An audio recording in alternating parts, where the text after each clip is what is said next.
Welcome back to the flowing state of BJJ.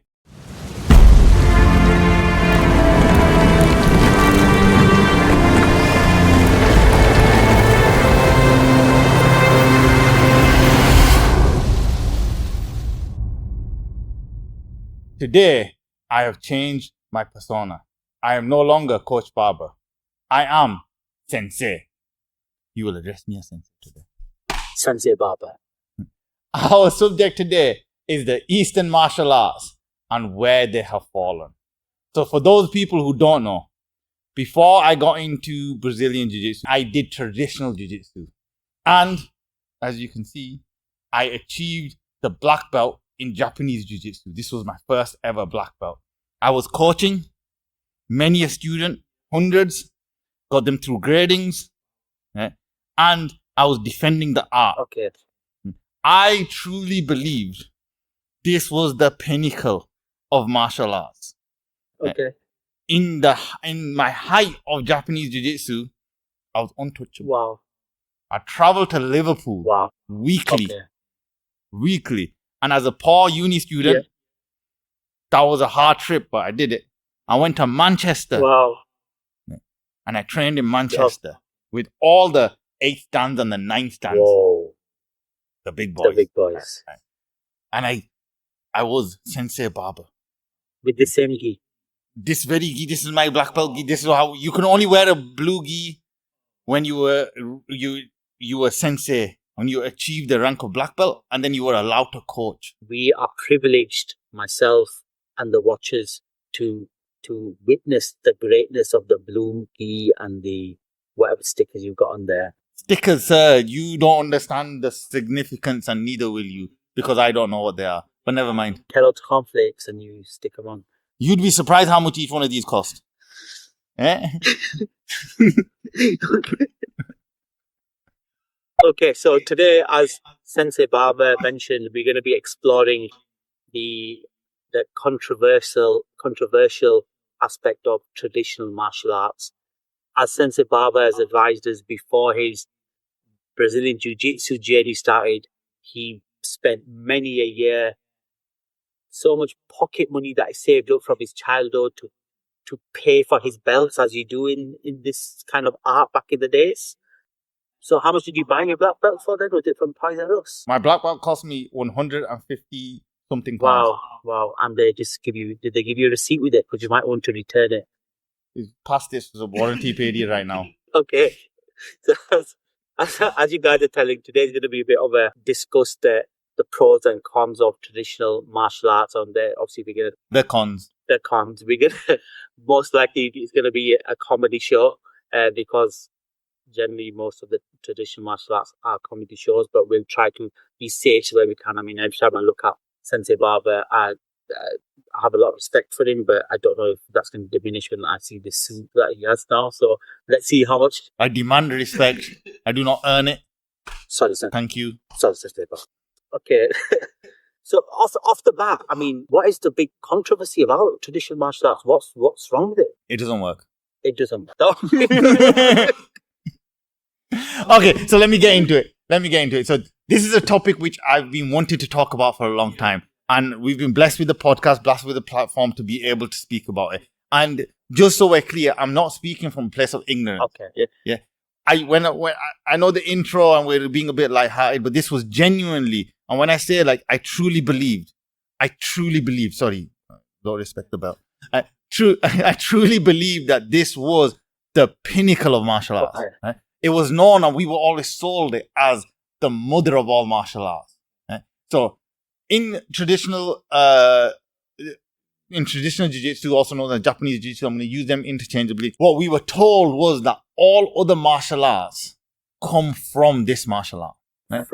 From traditional Jiu-Jitsu, because traditional Jiu-Jitsu has striking in it.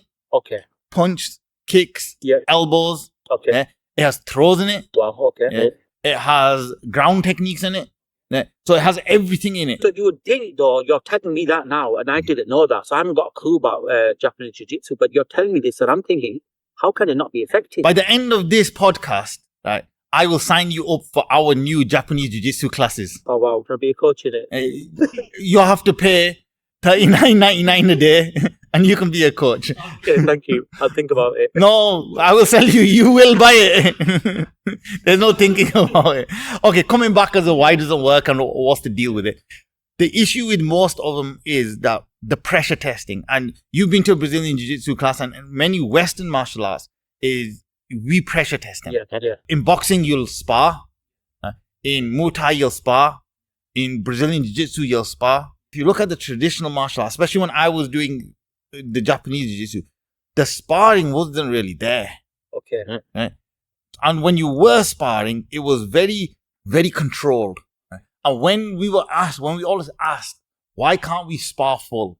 Right? We like full contact. Yeah, full contact. Why can't we just go? Why can't we spar like boxing does it? On the other one, like everyone else spars, why can't we spar? Yeah. And the answer was always, it's too dangerous. Okay. Right? Imagine if UFC allowed eye pokes. Yeah, all right. Right? Imagine if the UFC allowed groin strikes. Because these techniques I'm talking about were part of the syllabus. So it's quite raw in terms of the technique, that they're quite some, you would say, effective moves if you were on the street. But then if you can't practice or pressure testing in class, they probably... You say that, right? But they're not. They're not. Okay. And the reason they're not is, in UFC 1, groin strikes and eye pokes were allowed. But how often did someone manage to pull them off? They sound like easy techniques to pull off, right? I'm just going to stick my fingers in your eyes, right? You go to, and this has happened, like a Tai Chi guy, when you go to him and say, or a Kung Fu guy, I can stop your double leg takedown. And you say, how are you going to stop it? I'm going to use the Chi, right? My inner strength, right? Or I'm going to elbow you, or I'm going to knee you, or I'm going to kick you. Right? But how much evidence do we have out there today that just doesn't work? Yeah. We're at a stage today in 2025 that we have the evidence to say that this style of martial art it's not martial art anymore. So the point that I'm getting from what you're saying is that the main aspect seems to be that modern combat sports like your MMAs, your BJJs and so on, compared to your traditional martial arts that you mentioned, the point is that one is pressure tested, one isn't pressure tested. Okay, so let's dive a bit deeper into, we've mentioned traditional martial arts, but what do we actually mean by traditional martial arts? What are the kind of forms or styles of martial arts which I'll refer to as traditional martial arts for the viewers out there if they don't know what these? So these are martial arts which originate in the region of Japan, China. Like karate's, your kung fu's, your taekwondo, yes, these sort of things. Aikido, I think you mentioned Tai Chi. Yeah, these are all. So Tai Chi isn't really a martial art, so to speak. So okay, let's cut them some slack. But the other ones, Aikido. If you ever seen a Steven Seagal movie, yeah. Now the thing is about these is that they look fantastic on screen. If you ever seen a Steven Seagal movie, my god, he's so fast, right? To learn that, I want to learn that, right? But literally, it's choreographed. We know it's choreographed because it's on screen. Now take that choreographed scene and put it into a mind space, and now you're learning this. So the question is, the definition of martial arts and the definition of dance are not synonymous, right? You don't go to a dance class to learn martial arts, and you don't go to martial art class to learn dance, right? But if I'm choreographing to the extent of what punch should be thrown, right? Don't punch me with the left, punch me with the right. We were doing a demonstration earlier, right? And when you said punch with the cross, punch with the right hand, I said, right? And then he punched and I went, no, don't punch there, punch over here. Right? You have to punch in a specific place. Yeah, it's so really abstracting it.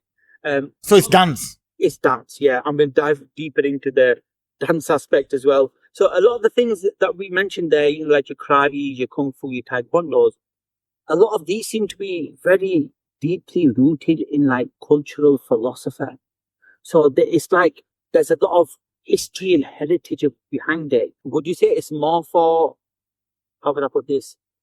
Is it more out of respect people do it, or do they actually want to learn self-defense for, like... It's out of ignorance, for want of a better way to find it. So when people walk through the door, and I'm not just Eastern martial arts or traditional martial arts. When people walk through them, they have a perception in their mind of what they want. Okay. Obviously, there's people who come to do fitness, confidence, blah, all that good stuff, right? But what actually takes place and what's effective, the majority of people don't know. Mm-hmm. Right? And especially when it's a parent who doesn't train, taking their kids who are brand new at a martial art to a martial art. What happens in these more traditional martial arts is that, and we were talking about this in our kids episode, parents and kids, is there's easy gratification, right? Like the belts are quick. You go to a traditional martial arts school and it'll be £33 every 3 times a year you will get your belt. When I got this black belt, it was one of the proudest moments in my life. I paid the money, I went down, I had this really hard session, and I got my black belt. You were guaranteed the belt. I guarantee the belt. I tell you, when in concept it broke down for me. When I started doubting it. I started doubting it when I was getting my purple belt in this martial art. And I don't even remember the number of colors. It's like a rainbow. Like you can get purple in traditional. You can get purple. You can get pink one if you pay enough. but the purple belt that we were going for was, I had a partner that I used to train with called Paul. Older than me, very dedicated to the art. My attendance up until getting my purple belt wasn't particularly good. I was being a bit lazy. I was a teenager. I was probably eating a kebab or something. I don't know. I just wasn't doing jiu-jitsu. Okay. My coach had told me that grading are coming up, pay up. I was like, okay. At the end, you have to pay. No, you have to pay before. Someone has to order the belts, my brother. Okay, so organization, I can't organize like they are. Anyway, let's not go there yet. Okay, so I paid the money, turned up on the day. Okay. I promise you, I didn't know a thing on the syllabus. No, what, like, I looked at the syllabus, it might as well have been written in Japanese. I looked at it and I thought, I'm going to fail this. But if you failed, then you shouldn't have got your belt though. Hang on a second, let me finish this story, yeah?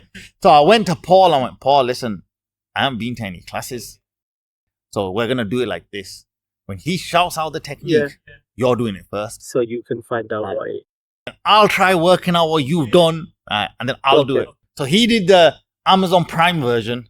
I did the Temu version. But he got the same color belt that I got at the end of it. Both paid your 150 quid or whatever. The certificate's already written out with the belt presented on top of it, weighing at the front table.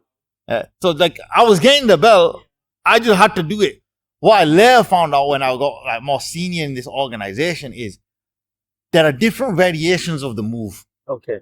Right? So when someone says, do a cross block to a body drop to a arm bar, whatever the stupid combination is, like the person who's reviewing you, the senior coach, right, doesn't know what variation of that you learn.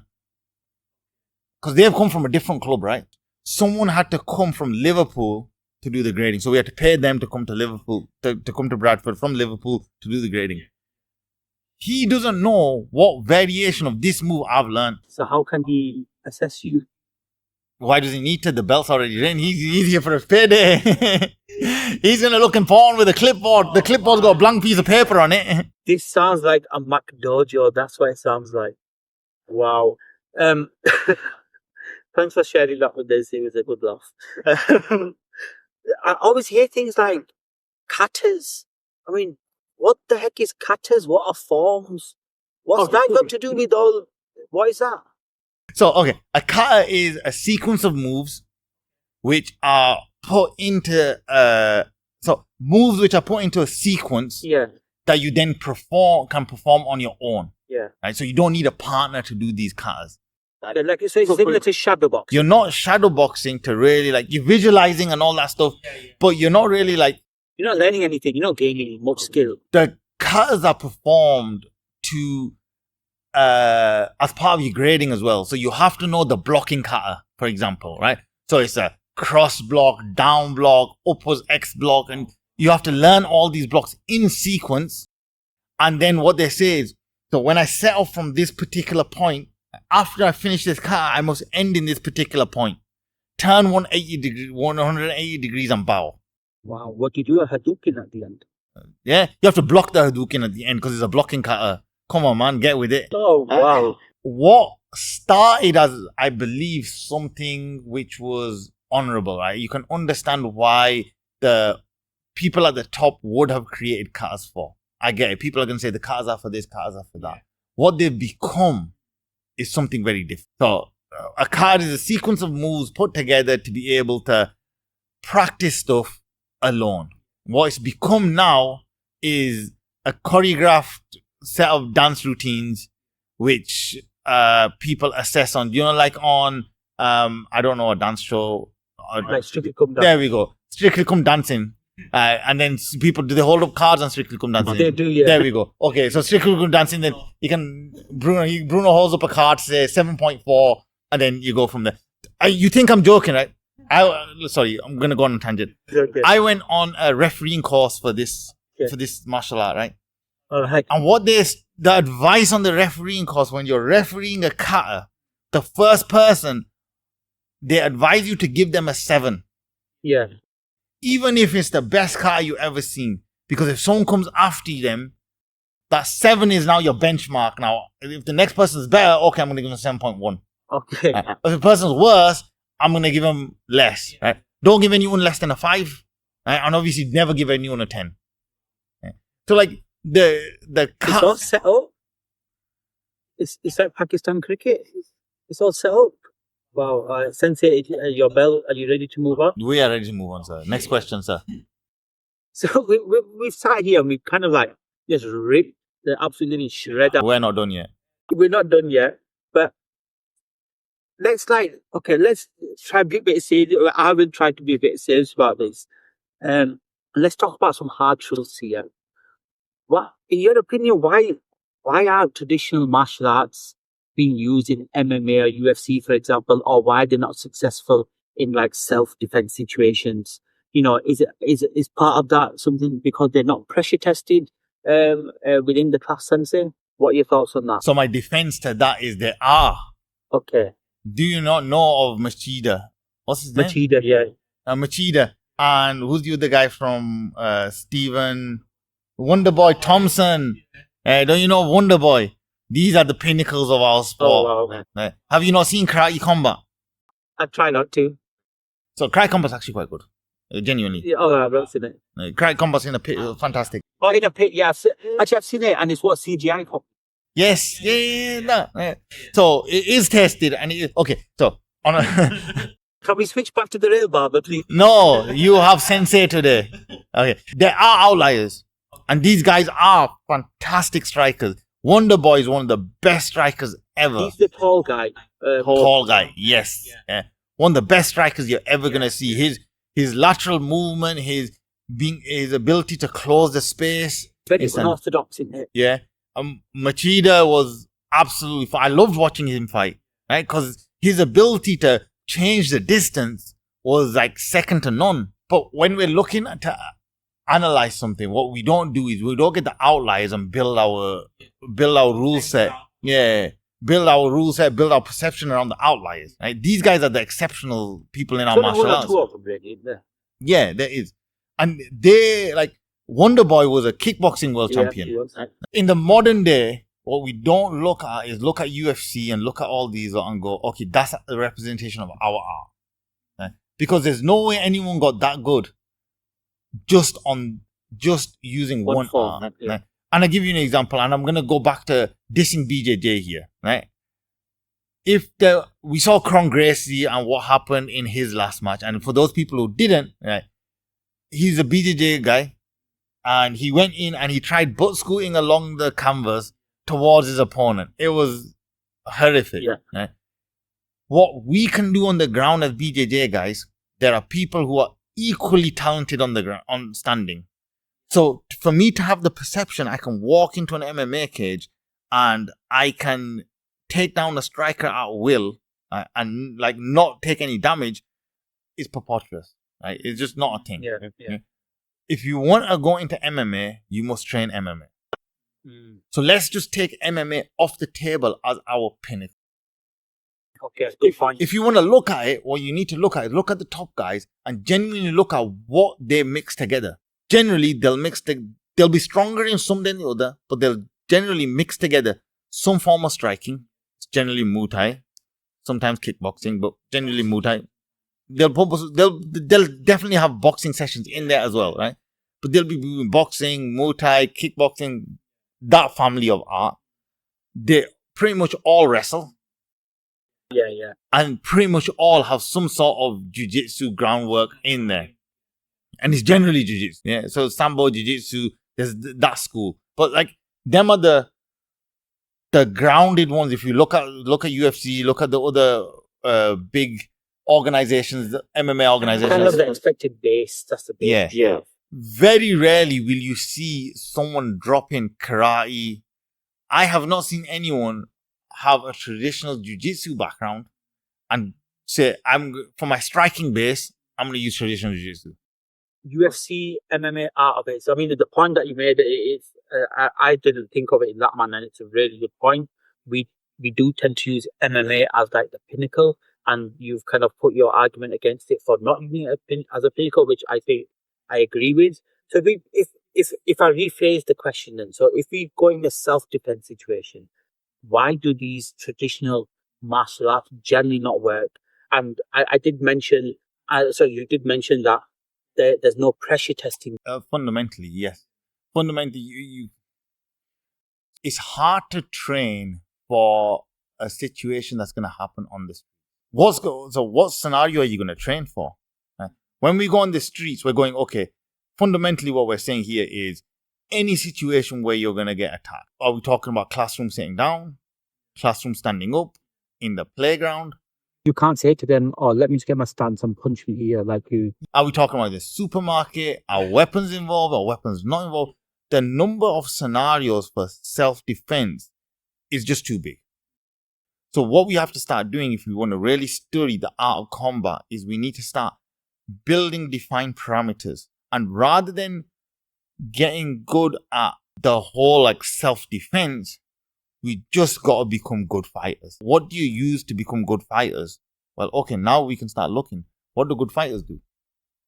Good fighters use some form of ground game. Yep. I know we've seen car jitsu now, and whether you end up getting attacked in your car, we've seen people box in a phone box. I saw one the other day, they were doing jiu-jitsu in a coffin. Okay. I think you have other battles that you're going to have when you're in a coffin, but okay. But you see what I'm talking about? Like, if the scenario, whatever the scenario is, wherever the location is, if it ends up on the ground, I need to be able to handle myself. Yeah. So a kind of a conceptual approach rather than a specific, Yes. this happens, you do this, yourself. Because that's what the katas and the forms kind of teach you, I'm guessing, from what I'm hearing. When this specific thing happens, right? Now, for example, they say that a cross block will stop any form of punch from the right hand to my head or my body, right? So that's the aim of the cross block. But the cross block, typically, it has to start from here and go all the way across the body. If anyone's ever seen someone throw a punch, by the time that punch is like the start of that punch and it landing on my face, if you think I'm going to get my hand from here to across there, Hail Mary comes from Deontay Wilder. I don't think a cross block is going to... Even if he throws a Hail Mary, the likelihood of me stopping it with a cross block or like forearm upward block or cross block or whatever the hell it is, the likelihood of me blocking it is very unlikely. What? Okay. And just to put this out there, like, I wasn't bad at jiu-jitsu, the traditional style. I was, and I'm going to blow my own trumpet, I was quite good at it. Yeah. This was a passion. I trained a lot. Yeah, I could imagine you were very disciplined about it. As someone who enjoys training, I was on the ball. Like I said, like as a brown belt, I got invited to the instructors class in Liverpool that only like 4th degree black belts and above went. You were a brown belt. I was a brown belt at the time. Everyone was wearing a blue gi and I had to wear my white one. They looked at you like, who's this guy in Liverpool when you came? So no, they invited me because they saw me at the gradings and they went, oh, bring this guy with me. We're committed to that. Yeah. And like I remember having some throwing battles with some of the younger guys over there. They were obviously senseis, but like I remember having some good, like we just smash each other into the floor over there. So like these were good times. Yeah. But the reality is reality. It works when I know that right hand punch is coming in 3, 2, 1, go. it's very choreographed in it. It was dancing. I was good at And we'll dancing. go on to that as well. We'll talk about your dancing skills later on. What about these? I mean, you hear a lot of like romanticized techniques, like your whooshy finger and the 1-inch punch and all of this. And do they actually kind of work? Of course they work. How dare you? How dare you doubt? How effective are they in real life? Like They will take your soul from you if you try. They're a lot of rubbish. So what's a whooshy finger? A wushu finger is something that's made up by Kung Fu Panda. I'm not even, that's what it is. They made it up and it's rubbish. Like pressure points don't really work. Yeah. But I've seen like some like on Instagram, like maybe somewhere online where like you've got certain pressure points and all the guy does is like he just touches them and then he does a choof like that, and the guy like just falls down, and then like that seems to be a bit unrealistic to me. Don't doubt if you have you ever had someone do a pressure point attack on you? I don't think I want to be part of it still. No, you need to feel it, Tubzi. Like I don't want a Hadouken or a sonic boom coming into me or anything like this. So, I mean, where have these come from? These romanticized techniques like this 1-inch punch, and is it just all for drama? The imagination is a beautiful place, Yeah. and when you can't test something on me, I can say what I want. I've got the black belt on. Yeah, you're a good salesman. You're good. Like I went to martial arts as a business course once. Oh, bloody hell. Yeah, genuinely a course called martial arts for business. Right? And I sat there absolutely disgusted because these people, when they said, when someone new walks into your class, you get your monthly membership, you times it by 12 or by 18, whatever your retention period is, and this is what this person's worth. It was like everything was about cash, upsell, cash. And I walked away absolutely bamboozled thinking, like, how can we treat other humans like this? Hence, community first, excellence as standard. So that's how it matters. But one of the founding experiences was this experience, right? I've gone to this and the martial art as a business, and the sales pitch for this was like, you might be a black belt in your martial art, but you are a white belt in business. Yeah. And what you need to do is you need to sell it as a business, right? And each person is worth £620 or whatever it is for the year, right? So make sure you keep them happy. Yeah. Like, the point is to keep them on the mats. Have they beat you up a couple of times? No, you never demean your authority. Okay. Oh yeah, because you are Sensei Babar. I am Sensei Babar. Belt's a bit to the side. I apologize. Do not disrespect the belt. Every person is worth this, and then everything else I sell to them is worth obviously more. It's bonus, right? Yeah.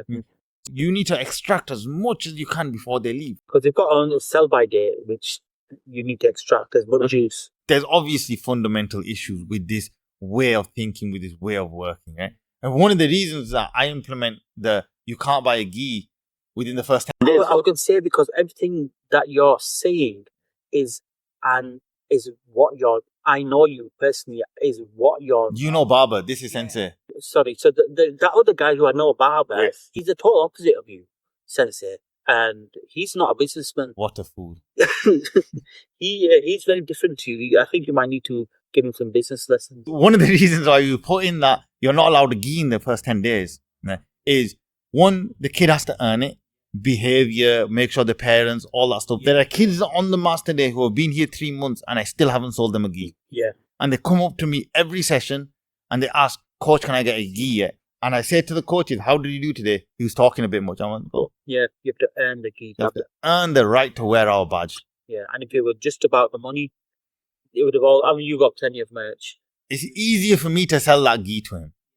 Yeah. If a kid's coming to me for 3 months saying, Coach, can I get it yet? Coach, can I get it yet? It's easier for me to say, yes, son, go, get the gi. It's harder for me to turn him away and make sure he gets onto the right. He understands what he's doing wrong. Yeah. And then we can fix that. There's a bit of discipline implemented there as well. Yes. Yeah. Just to put traditional martial arts to aside for one moment, we see this starting to happen in Brazilian Jiu-Jitsu too. Let's be honest, it's happening. When we're talking about belts for time. Yeah. It's happening in BJJ. Now BJJ schools are holding gradings. You can't get your next belt until you come to a seminar with Professor Wing Wong Wu, and he's gonna give you a belt. How much did it cost? Cost you £55 for the seminar. Yeah. But what if I can't come to this Professor Wing Wong Wu's? Then you're not gonna get your belt until next time he comes. Yeah. I mean, that's a good point that you made, because I see that. We know there's lots of gyms up and down the countries, and there's certain ones, mention no names, that implement that kind of style. And it wasn't always like that. So could we say the same thing about traditional martial arts? It probably wasn't like that, but then it became a bit of a business. 100% wasn't like that. If you go back to the history and you go back to its roots, right, it wasn't I'm going to make a living out of this. Yeah. If you go back, and we're not going to go too much into the history, right? This is the crowning glory, right? This is every school will say, right? It came from the art of the samurais. Okay. And it did. It did come from the art of the samurais, right? And from there, when they were practicing, when the samurai era started to die off, mainly because people knew how to use guns, right? Yeah. And you can't. West came and bought in Gatling. So now that hand-to-hand combat, that art form of using swords and nunchucks and bow staffs, that was dying. So they started doing this in schools now, Yeah. right? Because it's no longer used in the fields for battle. So at that point, it was an effective martial art, because obviously they're using it in battle. Yeah. It's being It used. was working. They were winning. So now that's no longer being used there. So if you think of this as the origin point, the further we get from an origin point, without the original source, the more diluted it's going to get. If you don't have the origin, if you don't have the codified text or the original, the further you go away, the more diluted that art's going to be. And that's the situation we're in. Everyone's just having an opinion on it, bring innovation to the art or whatever it is. If you look at it from that perspective, and where innovation is brought in, not for the effectiveness of the style, but for the effectiveness of the business. Yeah, for monetary value. That evolution, the art's going to be lost. The art's going to go, because now my kid got hurt yesterday. We don't want to come to jiu-jitsu today. Instantly in this instructor's mind, I'm like, we're going to no contact. Yeah. Because I don't want to lose another student. Because that's that person who just walked out that door, and that kid who doesn't want to come back. Remember, he's 620 pounds I just lost. I didn't lose poor Bob, who no longer wants to do I haven't lost him. I've just lost 620 pounds. Dollar sign. Yeah, that just walked out the door and didn't want to come back. Yeah, I get your point. So it probably, like I said, didn't start off in this money-making scheme. The art was true to its roots. 100%. I believe that. Yeah, and there is a similar kind of mirror effect happening in Brazilian Jiu-Jitsu. It's not as far on, because BJJ is quite young. So 100 years old, right? Yeah, compared to things which are many of 100 years old. So we see the evolution of BJJ happening as well, right? So we're still going through the whole narrative of gi versus no gi. Where's that going to end? Is it going to split into two separate arts? Because now people are calling no gi, we're calling it submission grappling. We're not even calling it Brazilian Jiu-Jitsu anymore. Where's this going to end? Yeah. Now, the innovation, now there are people who do Brazilian Jiu-Jitsu for their livelihood. Yeah. That wasn't a thing back, right? So now, they need the business to work. Yeah. So how is that going to end? Where's that evolution going to come? And it's a similar kind of path that traditional martial arts took as well. Yeah. Because them instructors who saw the dollar signs coming in through the doors, and I don't mean this I mean it with disrespect, as I don't really care. So when you saw the dollar signs coming through the door and didn't want to leave, originally coming up and doing it, it wasn't a full-time thing. Yeah. It was just, I want to... Side hustle kind of after... Not even a side hustle. I want to show, I have this art that I've learned and I need the community. I want to share it with people, right? So there's that side of it. Yeah, yeah. But now that I haven't got a 9 to 5, I need money. Where am I going to eat from? Everybody comes in on that. Bob is now no longer Bob. Bob's membership number is 634. I'm going to call you 634. Right? You are worth 620 pounds to me. It's true. And I hope it doesn't happen to Brazilian Jiu-Jitsu. It's happening. It's happening. It's happening. Yeah, that's sad to think about, but hopefully we can help the situation. Okay, so let's mention some Western kind of or effective forms of fighting styles that we've got BJJ, we've got wrestling, we've got boxing. How would you say that the rise of these forms affected your traditional martial arts? Mine personally? As a, you can give us that insight as well. Coach Baba's not, you have to speak to Sensei. But then it doesn't affect it because then Sensei is the most effective. Sensei's persona vanished when We'll switch, Baba. I have to take this off. I can't do it. Sorry, not with this on. So how did the Western martial arts? Yeah. So how did the rise of boxing, the BJJ, wrestling affect the demise of traditional martial arts? When we say the rise of these martial arts, it wasn't it was a clash. BJJ is the unique one in that list. Yeah. Because of how it came about, and we're not going to go into that here. And maybe when we talk about BJJ, we can talk about the rise of BJJ. Yeah. But if we talk about wrestling's been around for time immemorial, right? It's been around for a long, long time. Yeah, very long time. Boxing's been around for a very long time. And so has Muay Thai's been around for a long time. It's when these martial arts clashed. When you say clash, do you mean when they actually fight in the ring? No, when them Eastern martial arts, due to some probably economic reason, when migration happened.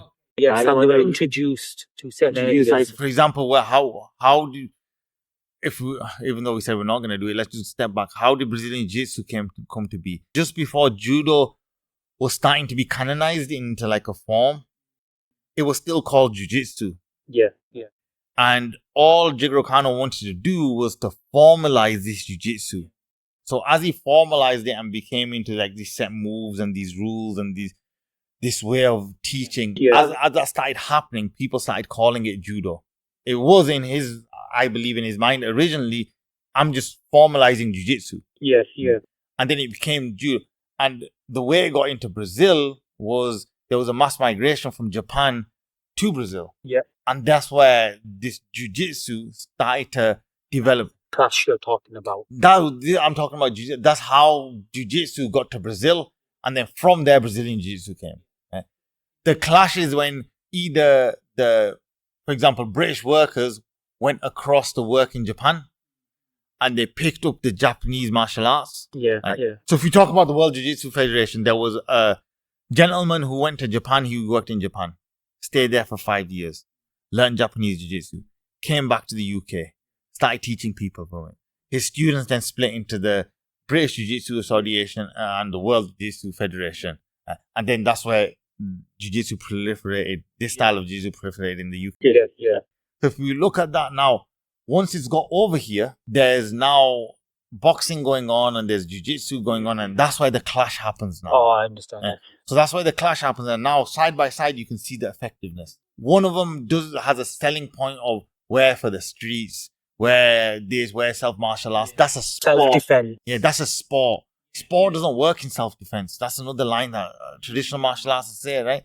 You can't do sports in martial arts. What if someone does this? What if someone does that? Life situation. The real life situation, right?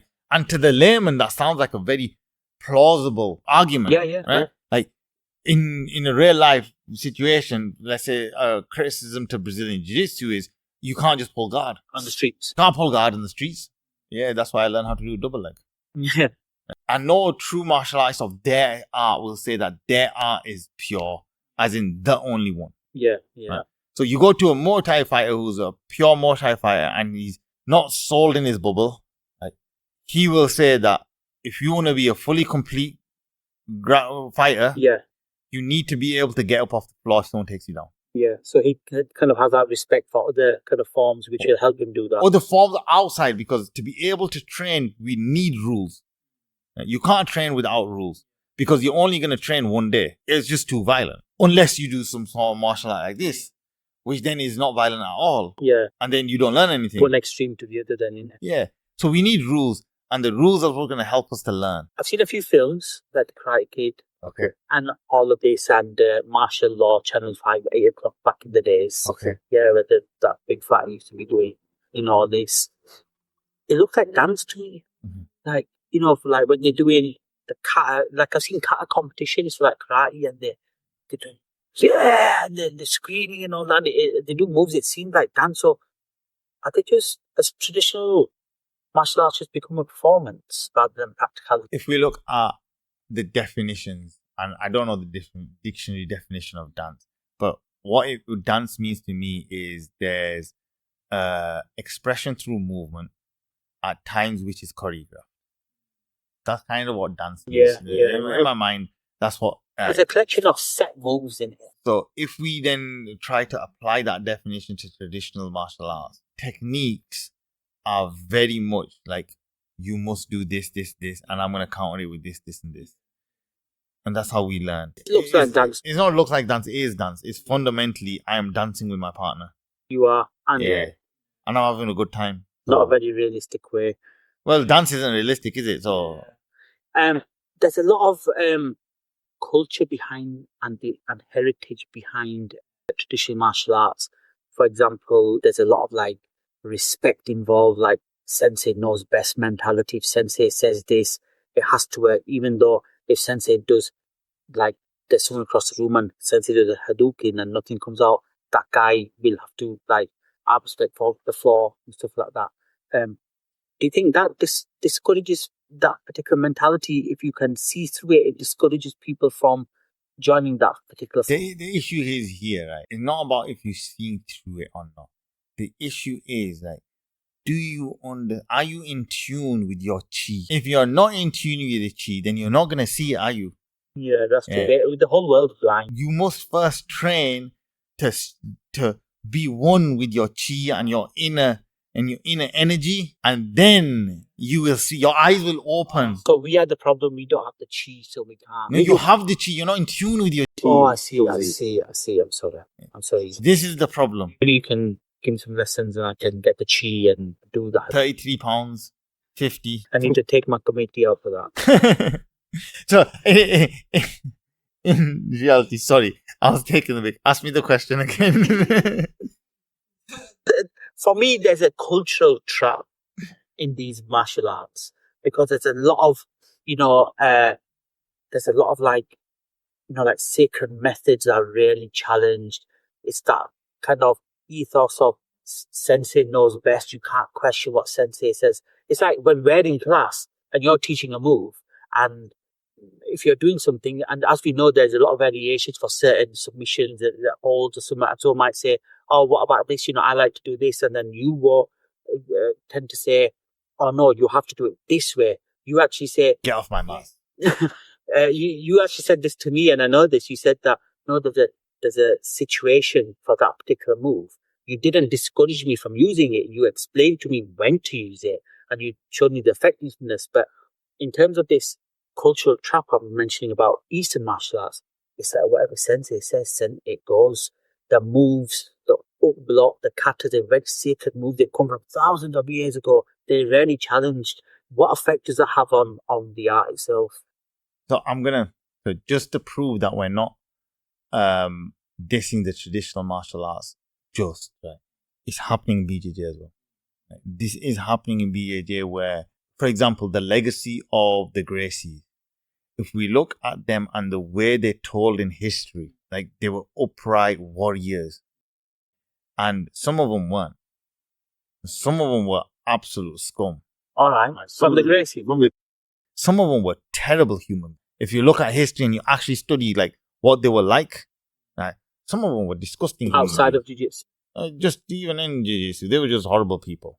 They're revered as these holier than thou, fantastic people who had great technique.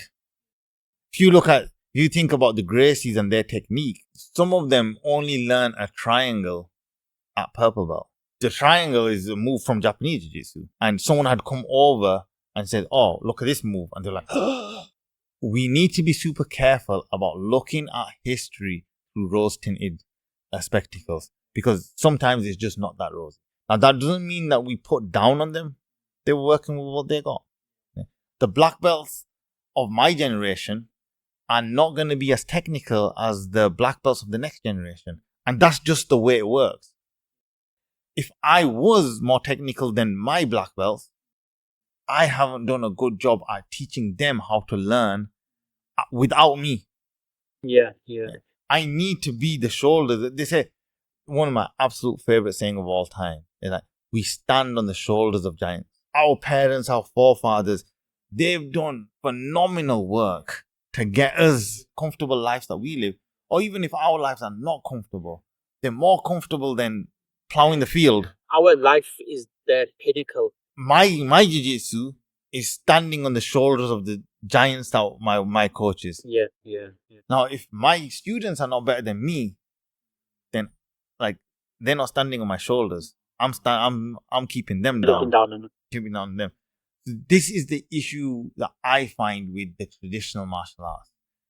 The sensei demands respect rather than earns the respect. You must walk in, you must call me sensei. Everyone bows towards a sensei. Like, these are all signs of a superiority. One of the things that I always say to my students is like, so I'll teach them something, right? And then they'll try it on me. And for a laugh, I'll counter it. I'll give them a chance to do it. They'll do it. And then eventually I'll counter it. Especially if there's 1 minute left on the clock. And I'll counter it. And they're like, coach, you didn't show us that. But I will. Just to show that. I promise you, everything I know, I will give.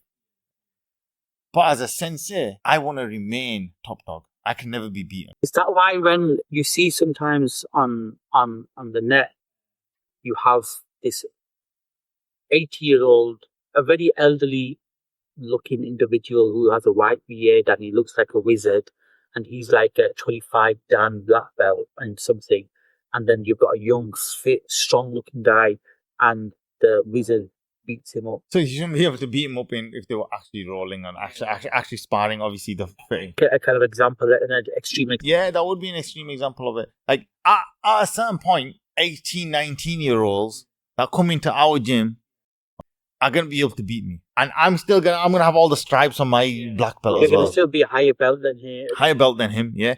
I've probably been doing this longer than they've been alive. About 40 years then, inshallah. Inshallah. But that doesn't mean that they can't learn from me. But the level of respect is still gonna flow both ways. It becomes more of a wisdom thing rather than effectiveness on the mat, beat everyone up kind of thing like that. I can show you how to do the move. You just do it better than me. So do you think if they took out all of these, rituals, like structures and the rituals and the katas and pressure tested it and had live sparring, do you believe that traditional jiu-jitsu and other Eastern martial arts could be more effective than they are now? And that's what we're seeing in stuff like karate combat. Karate combat is in essence them doing that. Taking out the fluff and just doing the combat. There's some good fights in karate combat. I just want to explain. So you said it's not the martial art itself. So the martial art itself is effective. It's just the way it's structured in terms of how people taught it in the gym. I'll give you an example here. Right? So I remember I went to one of my traditional jiu-jitsu classes. So I went and I was being ookie for this guy, and I was sat there on the side watching. And the technique I remember was to do a set of whatever nonsense. Up, down, block. Yeah, it's like playing Mortal Kombat or Street Fighter, like up, down, left, right, A, B, C. And then at the end of it, though, I remember that it was a move called a body drop. And then the next sequence was in essence the same sequence, but then they did a hip throw. So I was sat with my partner on the side, and they'd done the sequence, and they did one, and they did the sequence, and they did the second one. And I looked at him and went, did they just do the body drop or did they just do the hip throw? Because the moves are very, very distinct to the point that the coach, one was accepting it. Right? But the second one was like, couldn't differentiate between the two very well. And I was like, no, we can't let him do that. And then I pulled the guy to the side and went, look, this is the difference between the body drop you're trying to do and the hip throw. And I'm explaining it, oh yeah, but coach lets us do either way. Like, you can't do one like the other. No, because they're different moves. And this person was already a first degree black belt. It was a kid, but he was a first degree black belt. And that's something you have to talk about, Tubzi. Black belts and kid black belt.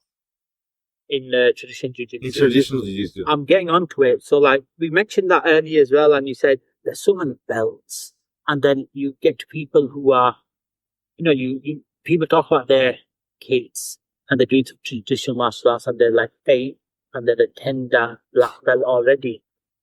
I mean, I've never partaken in any Eastern martial art, but when I hear that, I think, how is that possible? Because I know, like, for example, you've been training 25 years, you got your black belt in Brazilian Jiu-Jitsu maybe a couple of years ago, and it's taken you nearly 25 years or, X amount of years. How does that work? How do kids even get black belts at age 8?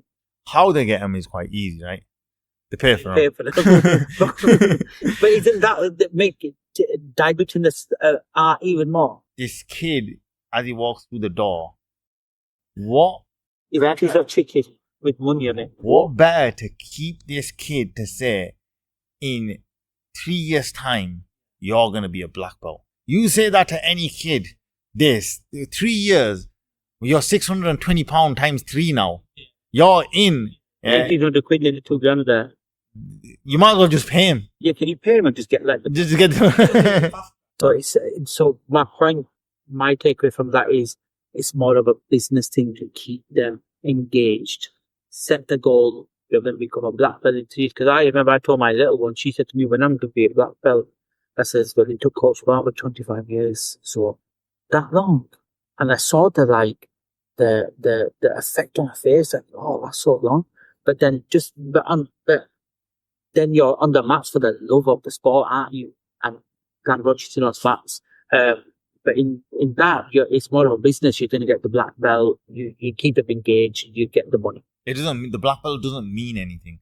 It's why when we were talking about my origin story, and we talked about when I got my black belt and I was shortly after got my blue belt, I instantly ranked my blue belt higher, even though I paid a lot more for this, right? Infinitely more, because my blue belt was free. Yeah, right? yeah. I got to wear this cool looking gi with my name on it. It's an absolute brainwash. It's sad. It's dangerous. Dangerous. That's the issue. The issue is this: if someone wants to go dance, Left down. your problem.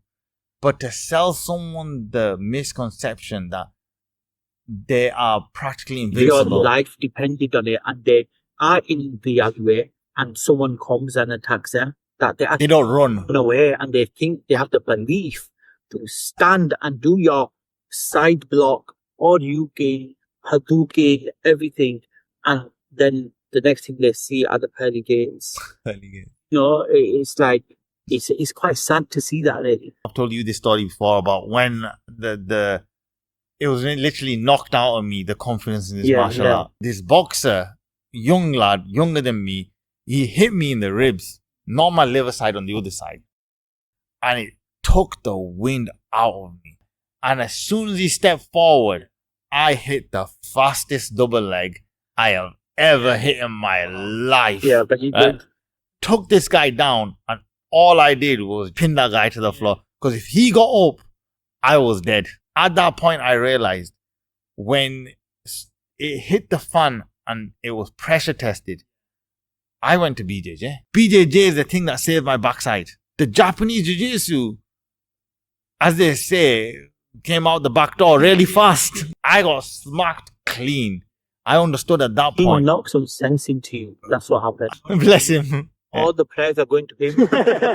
And at that point, I realized, hang on a second, there's something wrong. Just imagine if that didn't happen. Where would you? Your kid would be doing hiya. I would not come to you. You don't have a choice. Oh, you sell it to me. You would sell it, yeah. So it would be destiny. You would be selling. You would be sat there. I would be seeing 620 pounds. So we've explored Sensei Babar's thoughts on Eastern martial arts, and the other guy, Barber, who's a black belt in Jiu-Jitsu, his thoughts as well. And I think to wrap up, there's, for me, one of the key takeaways is that the Eastern martial arts originally started off as an effective in the time sport, or in terms of self-defense, and eventually kind of diluted naturally into this form that it's in at the moment, where it's more of a business. And as Coach Barber mentioned, it's kind of happening to Brazilian Jiu-Jitsu at the moment. I mean, is it a natural progression? Do you think what can we do to stop our beloved Brazilian Jiu-Jitsu from going down the same route? Is it going to become diluted? Is it going to become less effective? Let us know in the thoughts. Do you guys practice any Eastern martial arts? Is what Sensei Babar saying? The block, the Hadouken, and the Oryuken, do they actually work in real life? What sort of thoughts do you have on there? Again, I want to thank Sensei Babar for coming all the way from Japan, and in his gi and his black belt, done very informal attire. We feel honored to have you here. But we're going to put you on the one-way ticket back to Japan. Don't come back again. We're giving our coach Babar back. But again, thanks for sharing your insight. I'm sure you've enforced us not to do traditional jiu-jitsu, and you don't want to do it. But yeah, thanks for joining, guys. There's one thing left to do, Tubsy.